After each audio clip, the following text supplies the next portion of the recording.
ঋণ কেন সরকারকে নিতে হবে?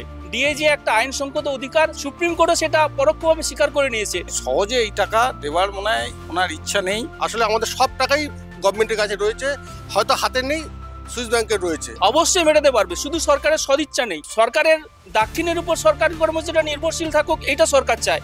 এইভাবেই উনি চালাতে চাইছেন, এইভাবেই উনি চালাবেন। উনি জনগণের টাকা যথেচ্ছভাবে খরচা করেন শুধু উকিল ব্যারিস্টারের ফি দেওয়ার জন্য। এবার উনি ফাঁক ফোকর খুঁজে হয়তো একটা রিভিউ পিটিশন দেবেন, ওটা দাঁড়াবে বলে আমার মনে হয় না। যেটা উনি করতে চান, এতদিন করেছেন, সেটা হচ্ছেন বিলম্বিত করা।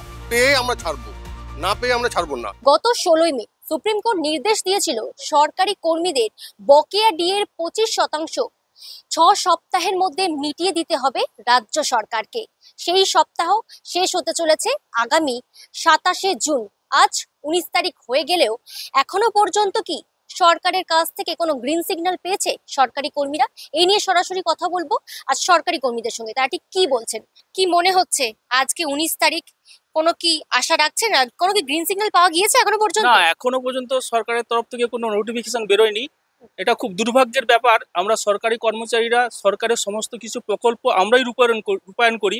আমাদের মেধা, আমাদের কর্মশক্তি দিয়ে সমস্ত প্রশাসনকে আমরা সচল রেখেছি। অথচ আমাদের ন্যায়সঙ্গত ন্যায্য যে দাবি ডিয়ারনেস অ্যালাওয়েন্স, সেটা এখনো সরকার যে বকেয়া আছে ফিফথ পে কমিশনের 2009-এর রূপা অনুসারে, সেটা এখনো সরকার দিচ্ছে না। সুপ্রিম কোর্ট ভার্ডিক্ট দেওয়ার পরও, ইন্টারিম অর্ডার যদিও, কিন্তু সেটা তো একটা অর্ডার, সেটা সরকার কেন মানছে না, সেটা কেউ আমাদের দুর্ভাগ্যের ব্যাপার। কিন্তু সরকার, আমরা বলে রাখি, সরকার যদি এই অর্ডার না মানে অবশ্যই কন্টেম্প অফ কোর্ট করা হবে এবং আমাদের পথের আন্দোলন এবং কোর্টের আন্দোলন যেমন চলছে সেটা তীব্র থেকে তীব্রতর করা হবে। এই যে বলছেন কোনো এখনো গ্রিন সিগন্যাল পাননি, তবে এরই মধ্যে সরকার 2 দফায় ঋণ নিয়েছে 4,000 কোটি টাকা। কি মনে হচ্ছে এই ডিএ মেটানোর জন্যই কি তৎপরতা সরকারের? সরকার ঋণ নিচ্ছে বা কিভাবে সরকার টাকা মানে কালেক্ট করবে, সেটা তো সরকারের ব্যাপার। ঋণ কেন সরকারকে নিতে হবে? আমরা যতদূর জানি 60% টাকা কেন্দ্র দেয়, আমাদের যে বেতন এবং ভাতার 60% টাকা কেন্দ্র দেয় এবং 40% রাজ্য দেয়। কেন্দ্র সরকার, আমরা যতদূর শুনেছি বা জেনেছি, কেন্দ্র সরকার তাদের যে টাকা সেটা মঞ্জুর করে দিয়ে দিয়েছেন। 40% টাকা রাজ্য সেটা ঠিকমতো হয়তো দিতে পারছেন না বা দিচ্ছেন না, অন্য খাতে ব্যয় করছেন বলে আমাদের ডিএ দিতে পারছেন না। কেন্দ্র সরকার যে ডিএ দিচ্ছেন না, মানে ডিএর টাকা দিচ্ছেন না বলে রাজ্য সরকার বারবার অভিযোগ করছে। সেই ব্যাপারে আমরা রাজ্য সরকারের কাছে বারবার বলেছি যে শ্বেতপত্র প্রকাশ করতে, অথচ রাজ্য সরকার এখনো পর্যন্ত শ্বেতপত্র প্রকাশ করেনি। আমাদের একটাই কথা, আমরা অফিসে এসে কাজ করছি, আমরা শ্রম দিচ্ছি, আমাদের সরকারি কর্মচারীরা এই যে প্রশাসনের সমস্ত কিছু প্রকল্প রূপায়ণ করছি। আমাদের ন্যায্য দাবি ডিএ তো কোনো বর্ধিত বেতন নয়। আমাদের যে মূল্যবৃদ্ধির জন্য বেতনে যে অবক্ষয় হয় সেটা পূরণ করার জন্য ডিএ দেওয়া হয়। কাজেই ডিএ যে একটা আইনসঙ্গত অধিকার, সেটা হাইকোর্ট সেটা বলেছে, সুপ্রিম কোর্টও সেটা পরোক্ষভাবে স্বীকার করে নিয়েছে। পরোক্ষভাবে স্বীকার করেছে বলেই তো 20% বকেয়া ডিআর কথা মঞ্জুর করেছে। এই যে 6 সপ্তাহের মধ্যেই রাজ্য সরকার কি বকেয়া ডিএর 25% মেটাতে পারবে, মানে নির্ধারিত সময় অনুযায়ী? অবশ্যই মেটাতে পারবে, শুধু সরকারের সদিচ্ছা নেই। সমস্ত কিছু আছে, সরকারের সমস্ত টাকার ব্যবস্থা করার ক্ষমতা আছে, শুধু কর্মচারীদের তাদের প্রাপ্য থেকে বঞ্চিত করবে এবং তাদের মানে সরকারের দাক্ষিণের উপর সরকারি কর্মচারীরা নির্ভরশীল থাকুক, এটা সরকার চায়। যদি আপনাদের দাবি পূরণ না হয় বা সুপ্রিম কোর্টের নির্দেশ না মানে, সেক্ষেত্রে কি পথের আন্দোলন ছাড়াও কি বৃহত্তর আন্দোলনের পথে নামবেন? অবশ্যই পথলের আন্দোলন, তো আমরা পথলের আন্দোলনের মধ্যে আছি। আপনারা দেখছেন যে 877 দিন আমরা এখানে অবস্থান কর্মসূচি চালিয়ে যাচ্ছি। দিয়ে তাদের অন্যতম একটা দাবি, অন্যান্য দাবি আছে কর্মচারীদের ন্যায্য দাবি অধিকারের জন্য। কাজেই আমাদের পথের আন্দোলন তো থাকবেই। আমাদের সুপ্রিম কোর্টেও আমাদের লড়াই আন্দোলন চলছে। আপনারা জানেন, সংগ্রামী যৌথ মঞ্চ সম্প্রতি ডিএ কেসে যুক্ত হওয়ার জন্য আদালতকে আবেদন করেছে। আদালত সেটা মঞ্জুর করেছে। আমাদের বক্তব্য আদালত শুনছেন, সুপ্রিম কোর্টে শুনছেন, আমাদের বক্তব্য আবার সুপ্রিম কোর্টে বলা হবে। এখন আমরা যেটা ঠিক করেছি, কন্টেম্প অফ কোর্ট করব এবং সেটা পূরণ না হলে আমরা বৃহত্তর আন্দোলন করব। দরকার হলে নবান্নর অভিমুখে আমরা কর্মচারীদের, শিক্ষক মহাশয়দের সকলের সম্মিলিত শক্তি নিয়ে নবান্ন অভিযান করব। ডিএর যে ন্যায্য 20%, 25% আপাতত যেটা সুপ্রিম কোর্ট বলেছে সেটা যাতে মিটিয়ে দেয় এবং আমাদের বকেয়া যে 75% রূপা 2009-এর ফিফথ পে কমিশন, সেটা যদি মিটিয়ে দেয়, তার জন্য আমাদের মানে কোর্টের আন্দোলন এবং পথের আন্দোলন তীব্র থেকে তীব্রতর করব। আপনি কি বলছেন? এটা তো সরকারের মিটিয়ে দেওয়া উচিত। এতদিন ধরে যখন চলছে, 2009 সালে ব্যাপার, উনি এই 20 সালের যে রোপাটা বেরিয়েছে তাও সরকার নিজের ঘরে গোপন কুঠুরিতে আটকে রেখেছিল, সেটাও যে কোর্ট অর্ডার দিয়েছে 1 জুলাইয়ের মধ্যে দিয়ে দেওয়ার জন্য, পাবলিশ করে দেওয়ার জন্য। তার জন্য কোর্টকে অশেষ ধন্যবাদ। দেখা যাক 1 তারিখ 1 জুলাই কোর্ট আদেশ অনুসারে যদি আমাদের জানতে পারি যে 2020 রোপাতেও বা কি আছে, এটাই কি বলতে চাই। 1 জুলাই না 16 মে যে নির্দেশটা দিয়েছে সুপ্রিম কোর্টের। সুপ্রিম কোর্টে ও আচ্ছা আচ্ছা, পে কমিশনের কথা, মাফ করবেন। হ্যাঁ, বুঝতে পেরেছি। যেটা জিজ্ঞাসা করব যে এখনো পর্যন্ত কোনো গ্রিন সিগন্যাল পাননি, তাহলে কি মনে হচ্ছে যে আদৌ আপনাদের যে সময়সীমা বেঁধে দিয়েছে সুপ্রিম কোর্ট থেকে সেই সীমার মধ্যে 25% পেয়ে যাবেন? আমার তো মনে হচ্ছে উনি এইসব ব্যাপারে কোনো মাথাও গলান না, কোনো কিছু মানে নিজে যেটা ভাবনা চিন্তা করেন তার উপরেই উনি চলেন। এটাও সুপ্রিম কোর্ট বলেছে, ওনার তো কিছু হবে না, হলে মুখ্য সচিব আর ফিনান্স সচিবের যা হবার হবে উনি দেখবেন। আবার পরবর্তী ক্ষেত্রে কতদিন করে লেনদি টানা যায়, আর সুপ্রিম কোর্টে গিয়ে আবার ওই যে কি একটা ফাইল করেছে, রিভিউ ফাইল করেছে, সেটাকে নিয়ে এখন কতদিন টানা হেঁচড়া করা যায়। এইভাবেই উনি চালাতে চাইছেন, এইভাবেই উনি চালাবেন। এরই মধ্যে সরকার 2 দফা গত 3 জুন এবং গত পরশুদিন 2,000 কোটি টাকা করে ঋণ নিয়েছেন এসজিএস এর থেকে। তো কি মনে হচ্ছে, এটা কি ডিএ দেওয়ার তৎপরতার জন্যই রাজ্য সরকার এই ঋণটা নিয়েছেন? অ্যাকচুয়ালি তো বাজেটে ডিএ সম্বন্ধে কিছু দেয়া থাকে, আর এই যে ঋণটা বাজার থেকে নিয়েছে, এটা আশা করি অন্যান্য খাতেও তার তো অনেক খরচ আছে মাননীয়ার, সেই মাননীয়া অন্যান্য খাতে খরচা করার জন্য নিতে পারেন। এটাই হচ্ছে ব্যাপার, মেন ব্যাপার। মনে হচ্ছে অন্য খাতেও ব্যবহার করার জন্য নিতে পারে। এটা হ্যাঁ, আমার মনে হচ্ছে এটা অন্য খাতেও নিতে পারে। লাগবে তো 10,000 কোটি টাকার ওপর, সেখানে 4,000 কোটি টাকা নিয়েছে, তার মানে ওনার কাছে যদি 6,000 কোটি টাকা সংস্থান থাকে, তাহলে সেটার সঙ্গে দেখা যাক কি হয়। আমাদের এখন 27 তারিখ অবধি দেখতে হবে। মনে হচ্ছে 27 তারিখ ছুটি, 30 তারিখের মধ্যে যা হওয়ার দেখে তারপর আমাদের যা হওয়ার তাই করতে হবে। আপনারা বলছেন যে 30 তারিখ পর্যন্ত, যদি সেই সময়ও পেরিয়ে যায়, যদি সরকারের পক্ষ থেকে কোনো গ্রিন সিগন্যাল না দেওয়া হয়, সেক্ষেত্রে আপনারা কি বৃহত্তর আন্দোলনের পথে দেখা যাবে আপনাদেরকে? অবশ্যই আবার বৃহত্তর আন্দোলনের পথে যেতে হবে। দেখা যাক সুপ্রিম কোর্টের আন্ডারে যখন কেসটা রয়েছে, সুপ্রিম কোর্ট কন্টেম্প অফ কোর্টে কি ব্যাপারটা করে, তারপর দেখে আমাদের বৃহত্তর আন্দোলনে যাবার কি ধরনের আন্দোলন? আবার নবান্ন অভিযান, এইসব অভিযান ছাড়া বা ধর্মঘট, আমাদের পেন ধর্মঘট, এইসব ধর্মঘটের ওপর দিয়ে আমাদেরকে যেতে হবে। দেখা যাক কিভাবে করা যায়। আরো একজনের সাথে কথা বলবো।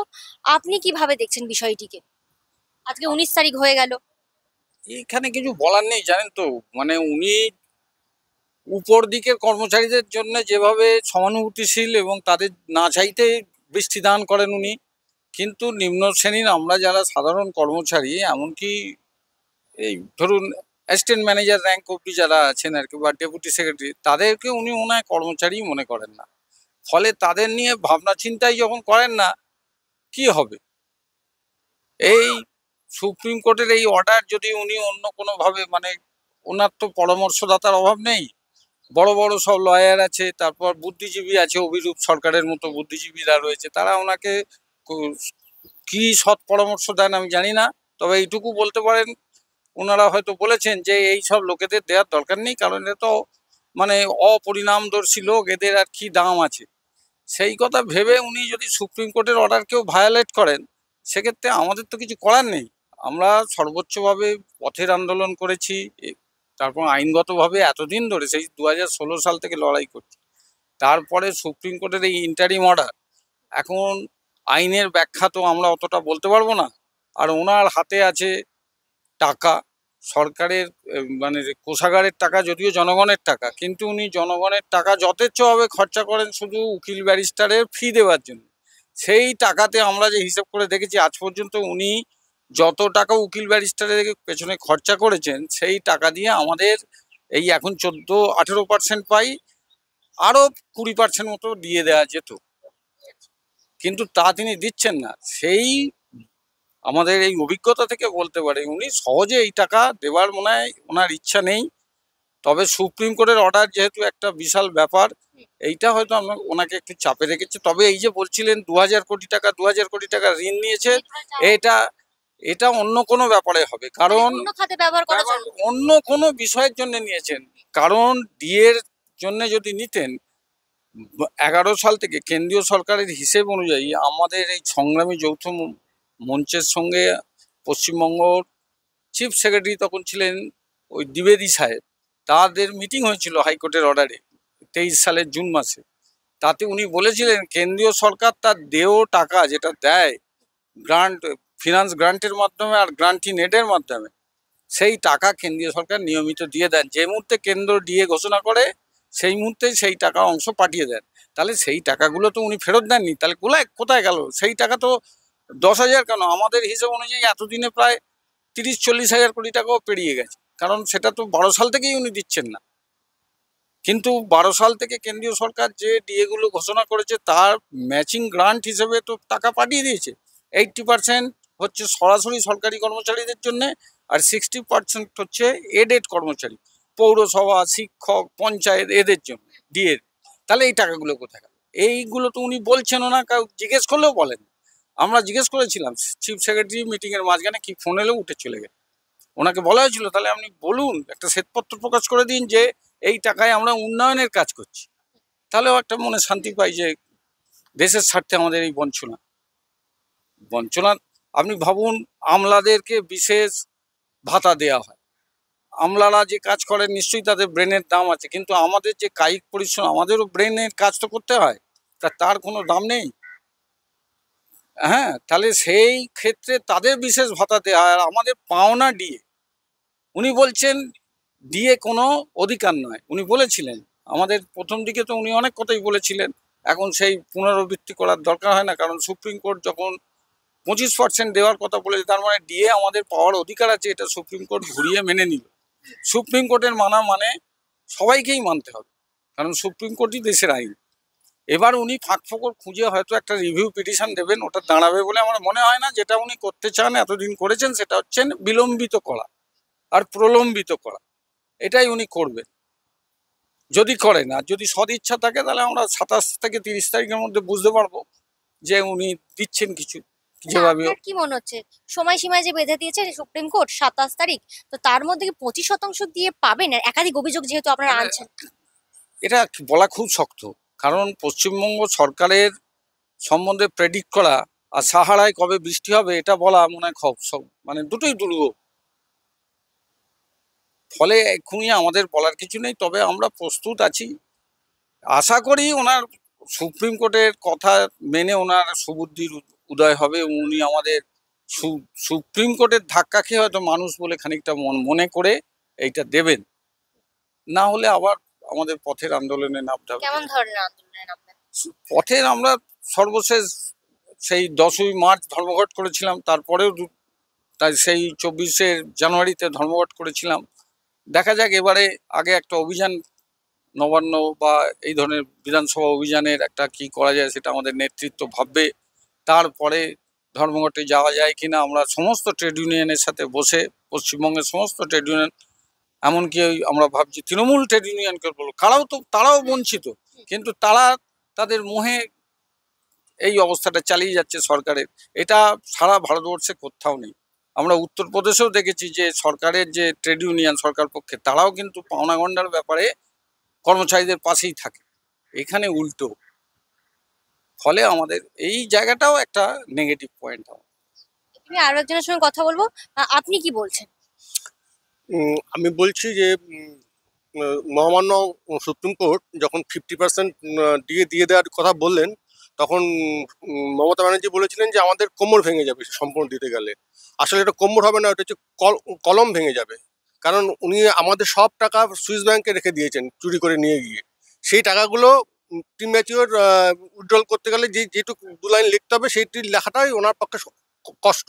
সেই কথাটাই উনি বলেছেন। আসলে আমাদের সব টাকাই গভর্নমেন্টের কাছে রয়েছে, হয়তো হাতে নেই, সুইস ব্যাংকে রয়েছে বা অন্য জায়গায় খাটছে, সব টাকাই আমাদের ওনার কাছে রয়েছে। সুতরাং ওনার দিতে কোনো অসুবিধা নেই, দেওয়ার সদিচ্ছা নেই, এইটাই এই মুহূর্তে মনে হচ্ছে ওনার কথাবার্তা শুনে। আর ওনার যখন বলবেন যে মানে সরকার তো যেহেতু দিতেই হবে বাধ্য এই মুহূর্তে, তবু আমরা বিশ্বাস করতে পারছি না। কারণ বলে ওই একটা কথা আছে না, ঠগের বাড়ির নিমন্ত্রণের মতন, ওই যতক্ষণ না আছাবো ততক্ষণ বলতে পারছি না যে হ্যাঁ আমরা পাচ্ছি, কিন্তু পেয়ে আমরা ছাড়বো, না পেয়ে আমরা ছাড়বো না। যে কোনো ধরনের আন্দোলন আমরা করেই যাবো এর পরবর্তীকালে, একান্ত যদি না দেয়। এই যে আপনাদের সহকর্মীদেরকে জিজ্ঞাসা করছিলাম এতক্ষণ ধরে যে সরকার যে ঋণ নিয়েছে 4,000 কোটি টাকা, এই বিষয়টাকে তাহলে কিভাবে দেখছেন? যে দিয়ে দেওয়ার জন্য তৎপরতা নাকি অন্য খাদের জন্য ব্যবহার করার জন্য সরকার এই ঋণটা নিয়েছে? না, সেটা সরকারের একান্ত সরকারের নিজস্ব চিন্তা ভাবনা। ওরা কেন নিয়েছে, কারণ সরকার নানাভাবে পশ্চিমবঙ্গবাসীকে ভুল ভুল তথ্য দিয়ে থাকেন। এই তথ্যটা দেখাচ্ছেন যে আমরা খুব কষ্টে আছি, অথচ এরা জোর করে আমাদের কাছ থেকে টাকা নেওয়ার চেষ্টা করছে। এরা সমাজ মানে সরকার বিরোধী, এরা মানুষের জনসাধারণের বিরোধী। এদের এদের চেনে নিন, এই জাতীয় আমাদের মধ্যে একটা বিভেদ তৈরি করার চেষ্টা করতে পারে। যাই হোক, সেটাও তার ব্যক্তিগত রাজনীতির ব্যাপার, কিন্তু আমাদের দাবি যে ন্যায্য সেটা সুপ্রিম কোর্ট মেনে নিয়েছে। সুতরাং আমরা লড়াইয়ে থাকবো এবং যতক্ষণ না টাকা আদায় হবে ততক্ষণ আমরা লড়াই থেকে সরবো না। আমরা 875 দিন রয়েছে, আরো দরকার হলে আরো 875 দিন থাকবো। মানে আপনার কি মনে হচ্ছে যে সময়সীমা যে বেঁধে দিয়েছে সুপ্রিম কোর্ট থেকে, সেই সময়ের মধ্যে 25% ডিএ রাজ্য সরকার দিতে পারবে আপনাদেরকে? দিতে পারা উচিত, কোনো অসুবিধা হওয়ার টাকার কোনো অভাব নেই ওনার কাছে। ওনার কাছে আমাদের টাকা সব ধরা রয়েছে। যদি বাজেভাবে নষ্ট না করে থাকে তাহলে সব টাকা ধরা রয়েছে। হ্যাঁ, সুতরাং দিতে ওনার 100% দিতেই দিলেও ওনার কোনো অসুবিধা হবে না, কিন্তু দেওয়ার সদিচ্ছা নেই। এবং সেটা সদিচ্ছাটা ওনার যে আমলারা রয়েছে তারা জোর করে মানে তারা নিজেরা পাচ্ছে, অথচ আমাদের যে দেওয়ার ব্যবস্থা করছেন না। তারা কিন্তু নিজেরা নিয়ে নিচ্ছেন। তারা উল্টোপাল্টা কথা বুঝিয়ে তারা লক্ষ লক্ষ টাকা নিজেরা নিয়ে নিচ্ছেন, আর সরকারকে দেখা যায় যে কোটি কোটি টাকা আমরা বাঁচিয়ে দিচ্ছি আপনার। মানে পরবর্তীতে কি দাবি পূরণ না হলে আপনাদেরকে রাজপথে দেখা যাবে আবার? নিশ্চয়ই নিশ্চয়ই, আমরা রাজপথ ছাড়বো না। আমরা যেমন গত 875 দিন রাজপথেই আছি, আমরা আগামী দিনেও রাজপথেই থাকবো। ওনাকে একদম ছাড়া হবে না, এবং এটা আমাদের জীবনের সবচেয়ে বড় লড়াই। এই লড়াই থেকে আমরা সরে আসবো না কোনো অবস্থাতে। অসংখ্য ধন্যবাদ আপনাদেরকে। সরকারি কর্মচারীদের মতামত আপনাদের সকলের সামনে তুলে ধরলাম। যে 6 সপ্তাহ বেঁধে দেওয়া হয়েছে সুপ্রিম কোর্টের নির্দেশে, অর্থাৎ 27শে জুন এর মধ্যে যদি রাজ্য সরকার বকেয়া ডিএর 25% না মেটায় তাহলে তারা বৃহত্তর আন্দোলনের পথে যাবেন বলে তারা হুঁশিয়ারি দিয়েছেন। আপনারা দেখতে থাকুন দ্য ওয়াল, কারণ খবর এখন এখানেই। ক্যামেরায় শক্তিকের সঙ্গে প্রিয়াঙ্কা, দ্য ওয়াল, কলকাতা।